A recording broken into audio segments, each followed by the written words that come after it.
Tous. Bonjour à tous. Vous pouvez nous dire dans le chat si vous nous entendez. Nous avons quelques difficultés à nous connecter ce matin.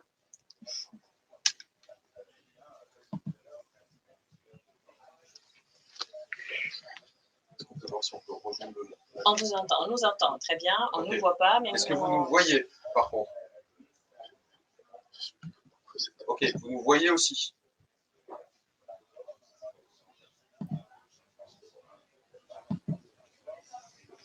Non, on ne vous voit pas. Ok.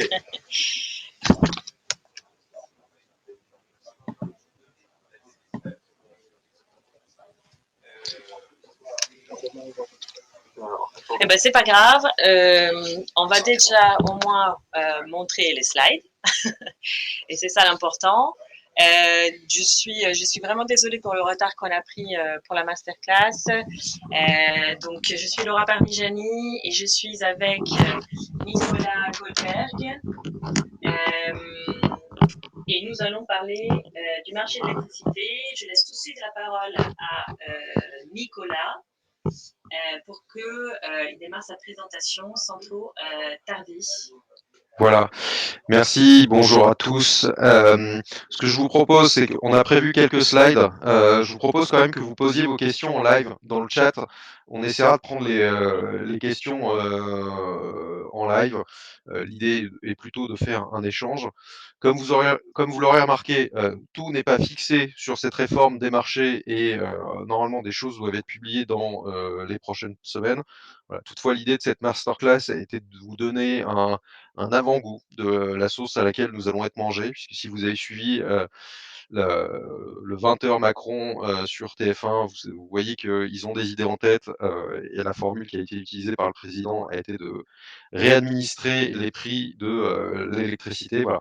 On va voir ce que ça veut dire, on va voir aussi pourquoi tout ça veut bien dire que la France va bien rester dans le marché européen et qu'en fait, ce qui va être mis en place, ce sont surtout des choses qui existent déjà, mais qui vont être remodifiées et qui aura un impact sur la façon dont vous consommez et vous achetez votre électricité. Alors, tout d'abord, on voulait faire une introduction sur, quand on parle du marché de l'électricité, de quoi on parle? Parce qu'en réalité, il n'y a pas un marché de l'électricité, il y a deux marchés. Il y a le marché gros, qui est la bourse de l'électricité, où vous avez les producteurs, les agrégateurs, ce qu'on appelle aussi les responsables d'équilibre, qui vendent et échangent des produits. Il y en a de différentes temporalités, hein. Vous avez des produits horaires, journaliers, trimestriels, annuels. Et ce marché, en fait, il évolue chaque minute, chaque seconde, et ça, c'est normal. Et ça, c'est normal parce que ce marché, il est censé refléter l'équilibre du réseau, l'équilibre entre la consommation et la production, qui varie à chaque instant et sur lesquels on a des risques qui varient à chaque instant en fonction de l'approvisionnement du gaz, en fonction de la température, en fonction du niveau des consommations, des comportements. Et donc, ce marché, on va le conserver parce qu'il est très bien pour équilibrer le réseau en temps réel. Et on a vu sa résilience justement ces deux dernières années, alors qu'on a eu des crises assez marquantes, hein. On a eu la crise du Covid, puis la crise gazière. Et pourtant, ce marché a résisté. Et il a permis à tous les pays européens qui étaient intégrés à ce marché d'avoir un approvisionnement électrique sécurisé, certes avec un prix qui s'est envolé, mais au moins on a pu sécuriser les volumes. Donc ce marché, il est très bien. À l'autre extrême, vous avez le marché de détail. C'est comment est-ce que vous payez votre électricité, vous êtes approvisionné en électricité, comment est-ce que vous la payez. Et entre ce marché de gros et ce marché de détail, il y a ce qu'on appelle le fournisseur. Et c'est surtout sur ce marché de détail qu'on espère avoir des réformes et des signaux qui sont plus clairs parce que à l'amont, on a un marché de gros, qui est un marché de traders et de responsables d'équilibre. À l'aval, on a un marché de détail sur lequel on a des consommateurs qui, eux, ne sont pas forcément des traders, des responsables d'équilibre. Et avoir surexposé le marché de détail à la volatilité des marchés de gros, c'est ça qu'il faut éviter aujourd'hui, parce qu'on a une volatilité qui n'est plus acceptable pour les consommateurs, et donc il y a tout un tas d'outils qu'on va pouvoir mettre en place justement pour que sur ce marché de détail, le client ne soit plus exposé outrageusement à la volatilité des marchés de gros. Alors, la marotte qu'on a en ce moment, c'est le consommateur doit pouvoir profiter, le consommateur français doit pouvoir profiter des coûts compétitifs du nucléaire français.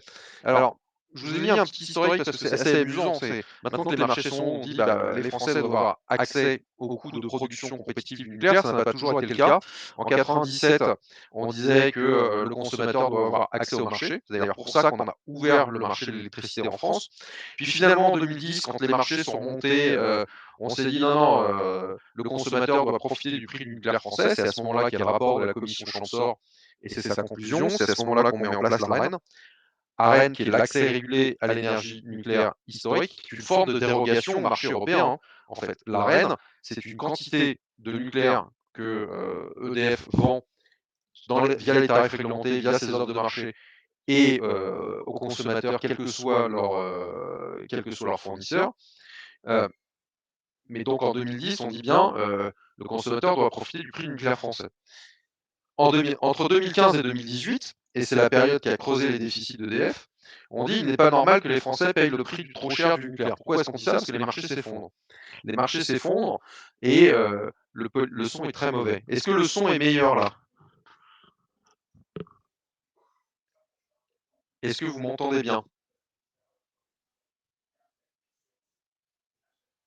On va continuer comme ça, dites-nous si vous ne nous entendez pas. Entre 2015 et 2018, les prix de marché s'effondrent. C'est d'ailleurs à ce moment-là qu'on a une croissance de la concurrence.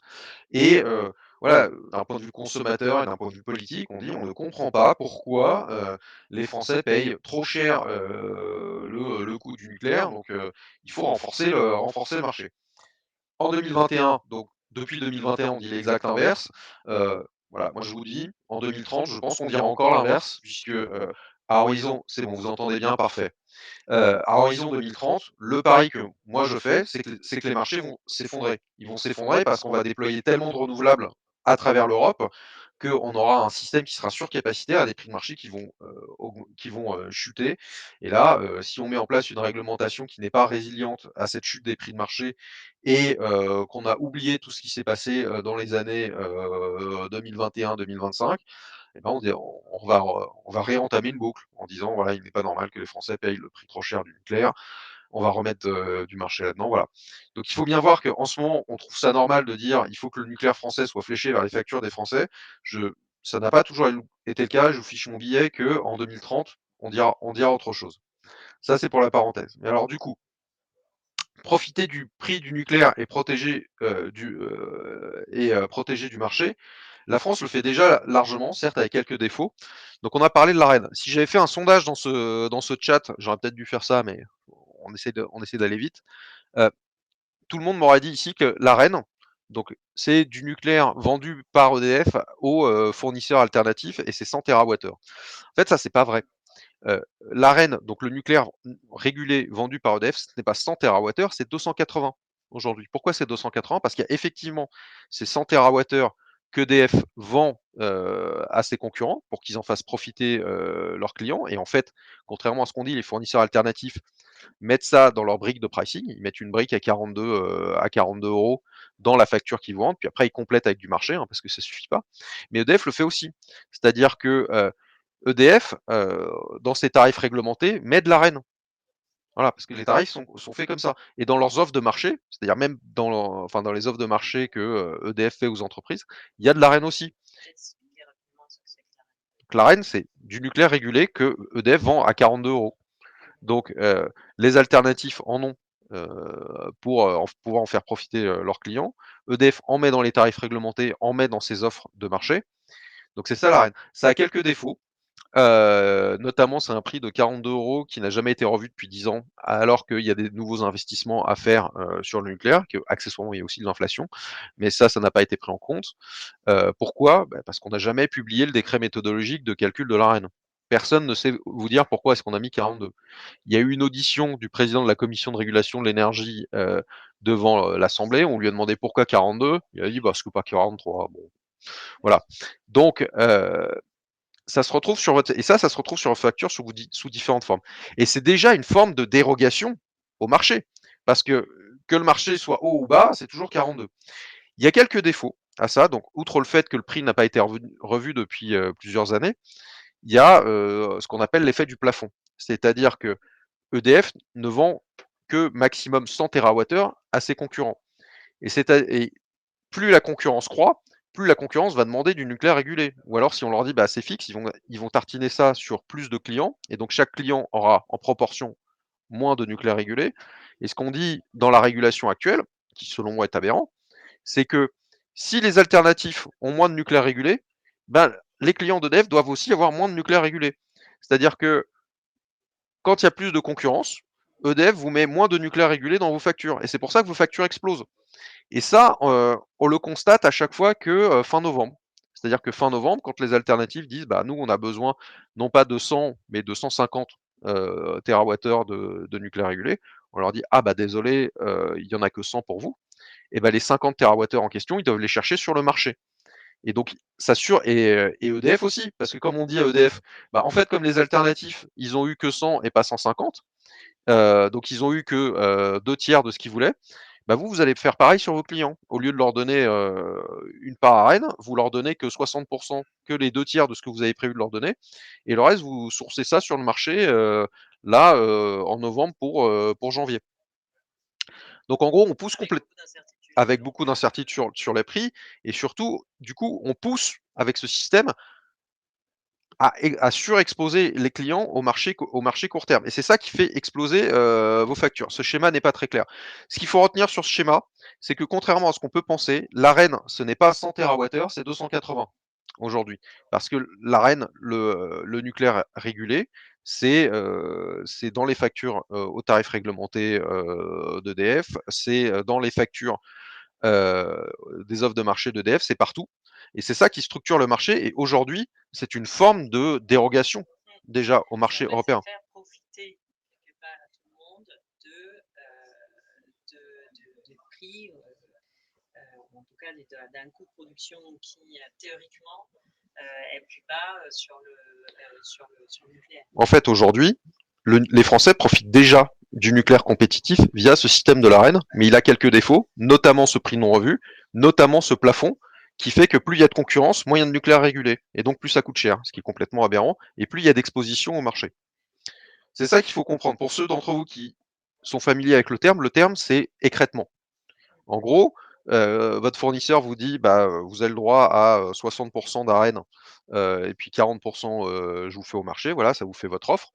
Sauf que quand il y a ce qu'on appelle les guichets arène fin novembre, si votre fournisseur dit ah bah désolé, j'ai eu que la moitié de ce que je voulais en arène, donc en fait votre part arène, votre part à 42 €, c'est plus 70%, c'est 35.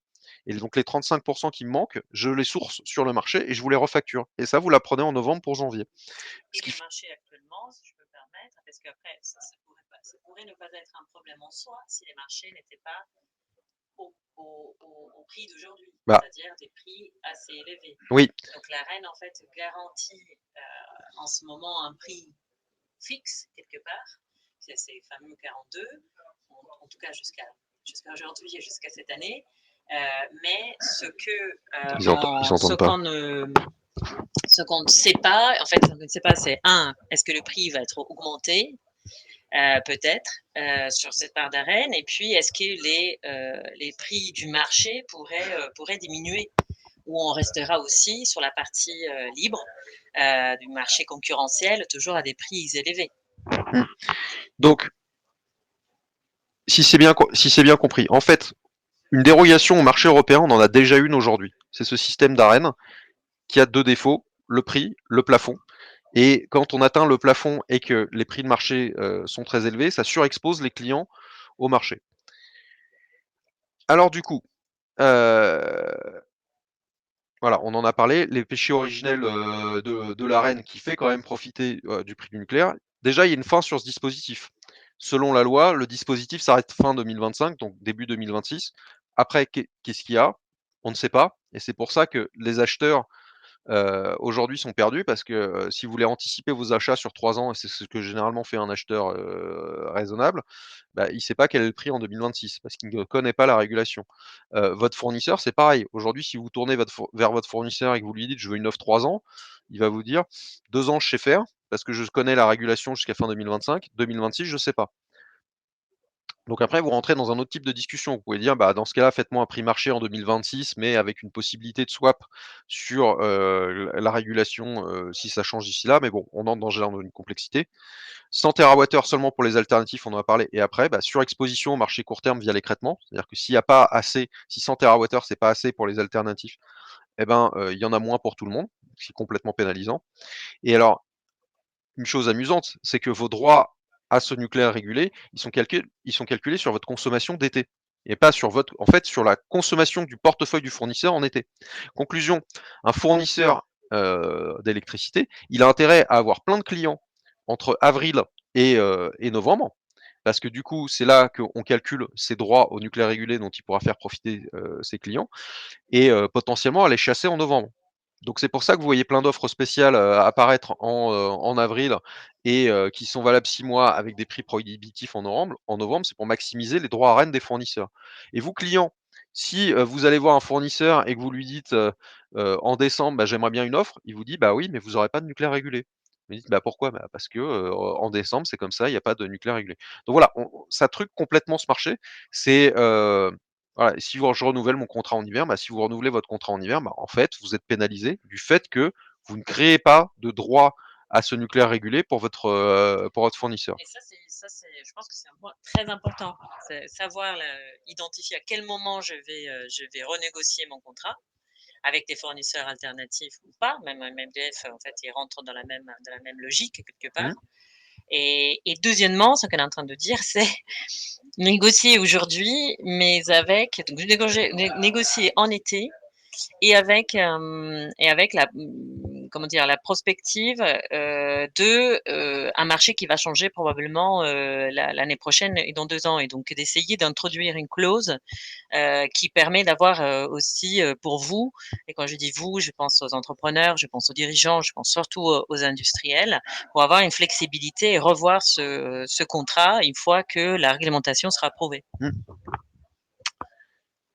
Alors, quelle réforme pour le marché de demain? Donc, qu'est-ce qui va se passer demain? Alors, c'est un petit peu difficile pour moi de vous dire avec précision ce qui va se passer demain, étant donné que les textes ne sont pas encore sortis et pas pris. Toutefois, je peux vous donner quelques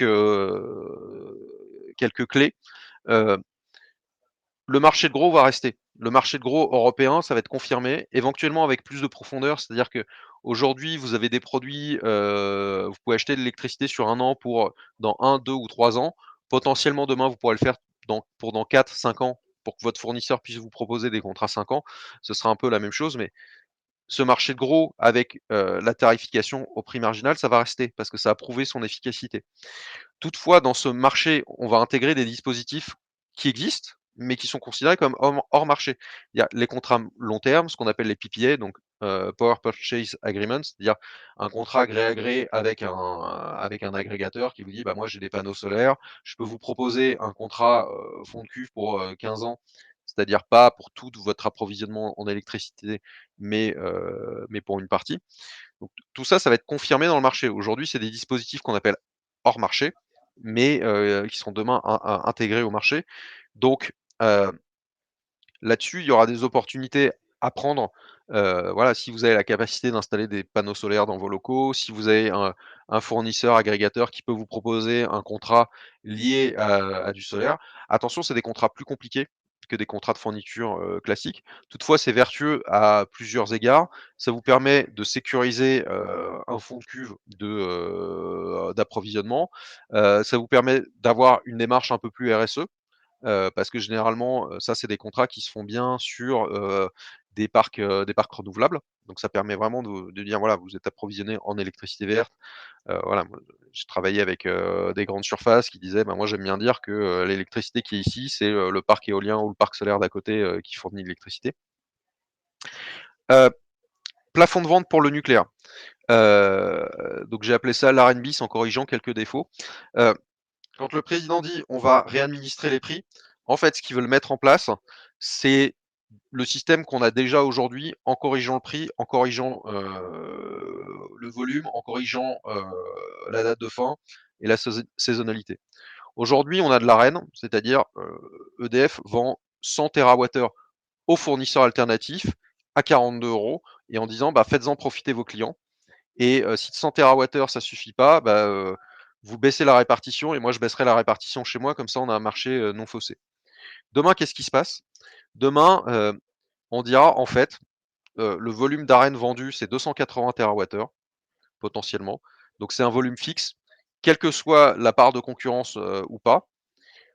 C'est un volume 280 TWh qui est vendu par EDF sur les marchés, donc potentiellement avec un plus grand prix. Mais comment? Oui, par an, 280 Wh par an qui est vendu sur les marchés. Et nous, on capte le prix de ça. Et ça, on sait le faire, hein, on le fait déjà pour d'autres moyens de production, on le fait déjà sur les renouvelables. Hein. L'éolien vend à prix capé. Hein. L'éolien aujourd'hui, c'est de l'électricité qui est valorisée sur les marchés, mais il y a un contrat à l'État, c'est pas au-dessus d'un certain montant. Et si c'est au-dessus d'un certain montant, l'État capte ce qu'on appelle la rente inframarginale et la redistribue derrière sous forme de bouclier tarifaire. Hein. Les boucliers tarifaires aujourd'hui, c'est les renouvelables qui l'ont payé. Faut bien le savoir. Quand vous entendez que l'éolien ça coûte cher, bah, c'est pas vrai en fait. C'est ce qui a financé les boucliers tarifaires. Donc, je reprends. Donc 200 TWh, 280 TWh vendus par EDF sur les marchés. L'État qui met un prix plafond. Alors à combien est ce prix plafond? C'est toute la discussion. Est-ce qu'on le met à 60, 70, 80, 90? Je ne sais pas. Toutefois, il y aura ce plafond-là. Et derrière, l'État redistribuera ça aux consommateurs. Sous quelle forme est-ce que ça va être redistribué aux consommateurs? Pour l'instant, je ne sais pas. Le moyen le plus simple, c'était une taxe négative, mais bon, au niveau des directives fiscales de l'Union européenne, c'est pas facile de mettre en place des taxes négatives. Ça pourrait être une sorte de bouclier tarifaire. Aujourd'hui, sur vos factures, l'État met au pot, ça s'appelle le bouclier tarifaire. Demain, ça pourra s'appeler le bouclier nucléaire, tout simplement.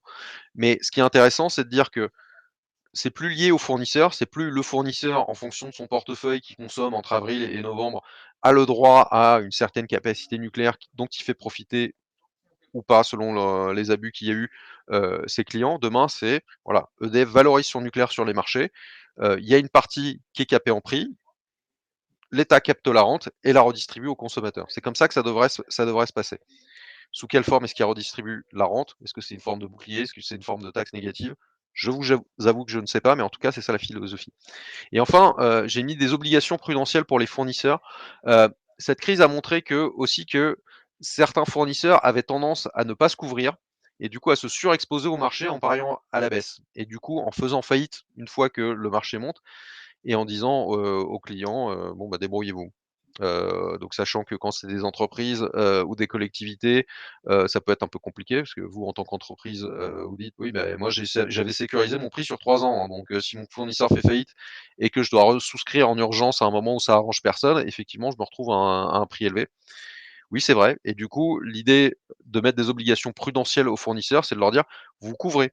En fait, vous avez des clients, vous vous couvrez, vous jouez pas au casino avec eux en leur disant: «Bah, vous vous débrouillez, si, les prix montent et que» voilà. En fait, c'est comme les banques. C'est comme les banques. Voilà, ça évite que, les comptes de dépôt soient surexposés au marché. Ça va faire qu'il y aura moins de fournisseurs demain, hein. Aujourd'hui, il y a 70 fournisseurs, parce que ça va impliquer pour eux d'avoir un certain niveau de trésorerie. Bouclier tarifaire pour les particuliers, mais pour les entreprises non, mais pour les entreprises aussi, hein. Aujourd'hui, il y a un bouclier tarifaire pour les entreprises. Demain, en fait, ce bouclier nucléaire qui serait mis en place, ça va être valable pour tout le monde, quel que soit son segment. Peut-être que pour les gros industriels, les gros consommateurs, il y aura des contrats à long terme un peu plus spécifiques avec un partage des risques entre EDF et ses gros consommateurs sur la disponibilité du parc. Mais pour vous, PME et ETI, vous serez protégés de la même façon que les particuliers seront protégés, hein. C'est-à-dire que voilà, c'est le marché de détail. On dit on protège tout le monde sur le marché de détail, en bandeau annuel, en fonction de ce qu'on a pu prélever en rente nucléaire par rapport au marché. C'est comme ça que ça va fonctionner. Sur un petit mot de conclusion et ensuite on laissera un quart d'heure pour les questions, j'ai mis: «Et si on retrouvait le goût du long terme?» heu, je vous renvoie au slide où on fait les yo-yo entre, qu'est-ce qu'on doit payer entre le coût de marché et le coût de production. Heu, je pense qu'il faut qu'on retrouve le goût du long terme, et de se dire là on a une réflexion sur le bouclier nucléaire parce qu'on a des prix de marché hauts. Si demain on a des prix de marché bas, qu'est-ce qui se passe? En fait, comme on a mis un plafond à la vente, de nucléaire, on permet pas à EDF non plus de reconstituer ses finances, donc quand le prix de marché est bas, en fait avec le schéma que je vous exposais, On parle de des 64 milliards. Voilà, on parle de 64 milliards de dettes, hein, c'est pas mal. Enfin, demain, quand les marchés seront bas, en fait, vous pourrez avoir complètement accès au marché et ce plafond servira plus à rien. Il servira plus à rien, mais ce sera pas grave parce que vous aurez des prix de marché qui seront pas chers. Par contre, EDF va faire comme en 2015 en disant excusez-nous, mais nous, pour nos finances, ça passe pas.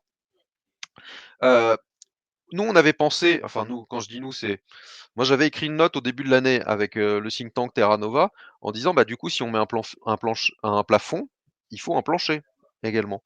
Et là EDF nous a dit non non nous on veut pas de plancher parce qu'en fait le plancher ce sera considéré par la commission comme une aide trop favorable, donc on va nous demander des contreparties. Donc un démantèlement de l'entreprise. Et ça, on l'a déjà vu. En 2020, on avait proposé ce schéma-là. On nous a proposé le projet Hercule, qui consistait à démanteler l'entreprise. Ça n'a pas été possible. Bon, bah du coup, c'est terminé. On ne demandera plus de plancher. Euh, mais du coup, j'en reviens à ma question, comment est-ce qu'on fait quand les prix de marché sont trop bas? Bah, soit on permet à EDF de reconstituer ses finances quand les prix de marché sont hauts, mais ce qui n'est pas le cas avec un plafond, au plus grand bonheur du consommateur qui lui est bien protégé. Moi, j'ai pas de problème avec ça. Mais du coup, il faudra assumer dans 3 ans que quand les prix de marché sont bas, eh ben, il faut recapitaliser EDF parce que on lui a pas permis de reconstituer ses finances. Et ici, il y a un facteur quand même assez important pour moi, c'est la construction des nouvelles centrales. L'électricité quand même est destinée à augmenter dans la part de consommation finale de l'énergie. On aura besoin de plus d'investissements et on a déjà 6 EPR de planifiés à 2050, voire 8. Aujourd'hui, un EPR, bon, en théorie, ça serait 1 milliard. Quand c'est Flamanville, c'est plutôt de l'ordre de 12. Si on doit en construire 6 à 12 milliards, bah, on voit bien qu'on a besoin quand même de beaucoup d'investissements de la part d'EDF. Donc comment les financer aussi? On peut se poser la question. Alors, sur les financements d'EDF, effectivement, si on parle du nouveau parc nucléaire, pour les 6 EPR, il y a un devis qui est sorti, c'est 52 milliards. Il n'y a aucune entreprise privée qui s'est aucune entreprise qui s'est financé ça juste avec le marché, en réalité. Pour vous donner une comparaison, la société du Grand Paris Express, c'est 36 milliards. Déjà, on a fondé un grand consortium pour pouvoir le financer.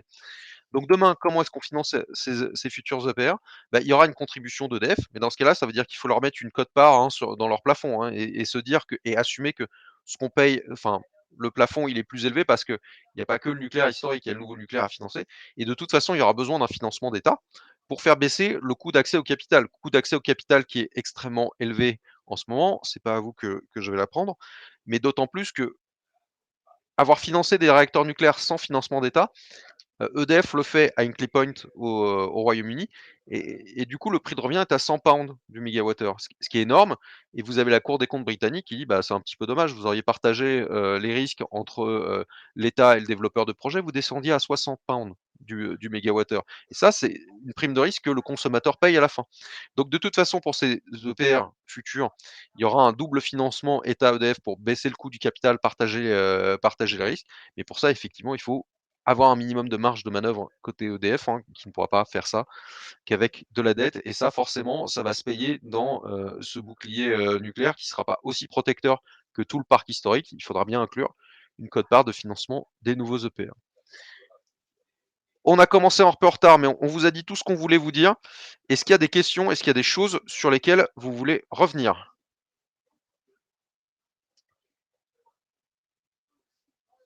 Moi, j'ai déjà une question en attendant. Tu as parlé de production d'électricité aussi. On a des PME, des ETI qui déjà développent leur propre photovoltaïque. J'avais un industriel qui me parlait aussi même, voire d'installer une petite éolienne. Je pose cette question parce que de ce que je peux comprendre, c'est que les prix de l'électricité ne vont pas baisser. Pas dans l'immédiat et en tout cas probablement pas dans les 5 prochaines années. Et si on regarde aussi les investissements qui sont nécessaires dans le parc électrique, voilà. Moi, je n'ai pas beaucoup de confiance en le fait qu'ils vont baisser. Donc, est-ce que c'est du coup, ça devient intéressant de développer ses propres sources de production. Et est-ce que ces nouveaux mécanismes de marché dont tu parlais tout à l'heure pourrait favoriser. Et est-ce que voilà, il y aurait plus d'incitation maintenant à aller vers ses propres moyens de production? En fait, si vous voulez aller vers vos propres moyens de production, c'est pas, il faut pas regarder uniquement le marché, parce que qu'est-ce que fait le marché dans 5 ans? Moi, je ne saurais pas vous dire. Je fais un pari là, je dis que ça va s'écrouler dans 5 ans. C'est un pari. Mais ce que vous permet de mettre vos propres moyens de production, c'est au moins d'avoir une visibilité sur une partie de la facture que vous payez. Moi, ce que je peux vous dire aujourd'hui, c'est que demain, le bouclier nucléaire, il va tourner autour de 60-70 euros du mégawattheure. Donc, si vous arrivez à avoir des panneaux solaires pour moins cher et faire un PPA, ça peut être intéressant. Ça couvrira pas la totalité de votre consommation, mais au moins vous aurez une part qui sera sécurisée. Par contre, peut-être que dans 5 ans, 6 ans, 7 ans, les prix de marché vont s'effondrer et là vous direz ah je paye trop cher mon panneau solaire.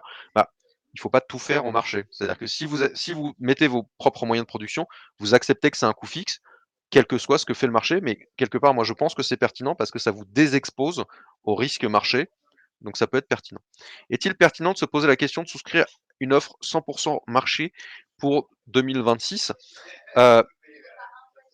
Je pense que oui. Je pense qu'il faut des clauses derrière, en disant que il faut que vous ayez une clause de revoyeur sur votre contrat en fonction de ce que la réglementation permet derrière. Sur le schéma donné, tel que je vous l'ai donné, normalement, si vous avez une offre 100% marché sur 2026, vous avez quand même le droit à ce bouclier nucléaire. Donc ça peut être pertinent de souscrire à cette offre.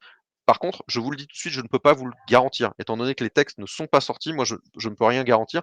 Maintenant, si vous me demandez mon avis, c'est que si vous souscrivez à une offre et qu'elle va sur 2026, vous aurez normalement soit le droit à un bouclier tarifaire, soit ce qu'il faut mettre, c'est une clause de revoyure, notamment pour les droits à Rennes, parce que si la Rennes est prolongée, c'est une possibilité hein, que la Rennes soit prolongée sur l'année 2026. Si la Rennes est prolongée, il faut que vous ayez une possibilité de swap pour dire moi je veux quand même avoir mes droits à Rennes si j'ai souscrit à une offre 100% marché aujourd'hui, qui est un swap vers la Rennes si la Rennes est prolongée.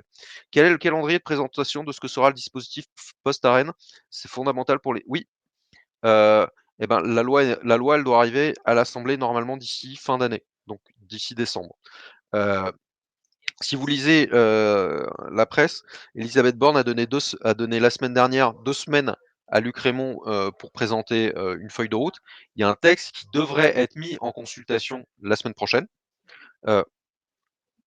Information sujette à caution, ça peut bouger, mais le texte normalement devrait être mis en consultation la semaine prochaine. Donc, ce sera plus clair à partir de la semaine prochaine quand on aura ce texte. Si c'est pas la semaine prochaine, c'est dans les semaines à venir parce que de toute façon, il faut une concertation avant de pouvoir faire la loi de programmation, production d'énergie et réforme de marché. Donc, on en saura plus dans les prochaines semaines. Et ensuite, ça sera quoi? C'est pour décembre, En décembre, la loi doit arriver au Parlement. Ça me semble un peu ambitieux.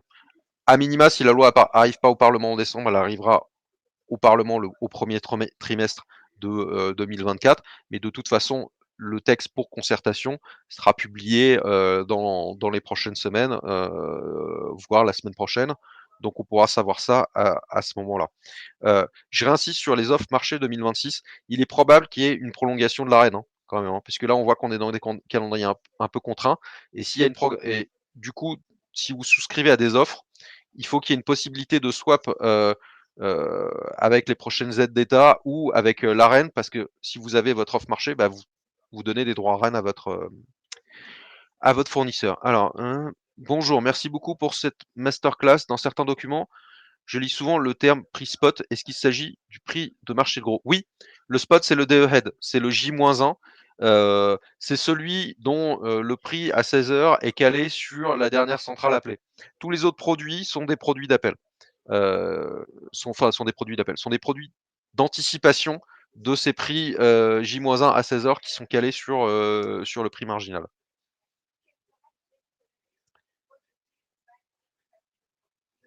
Qu'est-ce que vous avez d'autre comme question? Oui, c'est intéressant. En fait, je pense que c'est intéressant effectivement de faire la différence entre un prix spot et après, justement, un prix spot, ces prix qui sont des prix de marché de gros et après les marchés de détail. C'est pour ça qu'on faisait la différence au début de la masterclass. C'est vraiment pour faire cette différence parce que un particulier ou une entreprise, une PME, une PE est plutôt intéressée par le marché de détail alors que quand on est sur des grosses fournitures, on peut être aussi indexé, donc indexer son contrat parfois sur le prix du prix spot. Mais quand on est dans le détail, on n'est pas influencé, je dirais, par le prix spot. En fait, on n'est pas influencé par le prix spot. Par contre, on peut s'y retrouver exposé malgré nous quand il y a de l'écrêtement REN. Et ça, c'est autre chose que vous pouvez voir avec votre fournisseur, c'est-à-dire comment est-ce que je peux me couvrir au mieux sur mon écrêtement à REN. Parce qu'en réalité, cet écrêtement à REN, il est assez prévisible. Donc si vous allez voir votre fournisseur en disant bah moi je pense qu'il va y avoir un écrêtement à Rennes, et d'ailleurs vous aussi si vous faites bien votre métier en fait en réalité, qu'est-ce que vous pouvez me proposer comme couverture plutôt que d'être exposé au prix J-1 au moment où l'écrêtement à Rennes tombe, est-ce que je peux pas être plutôt couvert en forward? Voilà, c'est une discussion que vous pouvez avoir avec votre fournisseur. Je n'ai pas compris l'explication du prix spot. Ok, je réexplique. Sur ce marché de gros, il y a plusieurs prix, il y a plusieurs produits en fait. Vous pouvez acheter en intraday, c'est-à-dire de 7 heures maintenant là pour l'heure du lendemain. Vous pouvez acheter pour le lendemain. Vous pouvez acheter pour un trimestre, un mois et même pour un an. Ce qu'on appelle le prix spot, c'est un des prix du marché de gros. C'est le prix du marché de gros du jour pour le lendemain qui est calé sur, dont le prix de sortie est calé sur la dernière centrale appelée. C'est ça le spot. Après, vous avez des prix forward. Et c'est ça qu'on appelle, c'est les prix qui sont sur une semaine, 3 mois, un an, 2 ans, 2 ans, 3 ans. Voilà, quand on dit le spot, c'est celui du jour pour le lendemain. Et c'est ces prix spot qui avaient augmenté à un moment à cause de la non-disponibilité de plusieurs centrales d'EDF et aussi avec des prix du gaz qui avaient augmenté et c'est ça le prix Mmh. de la dernière centrale appelée.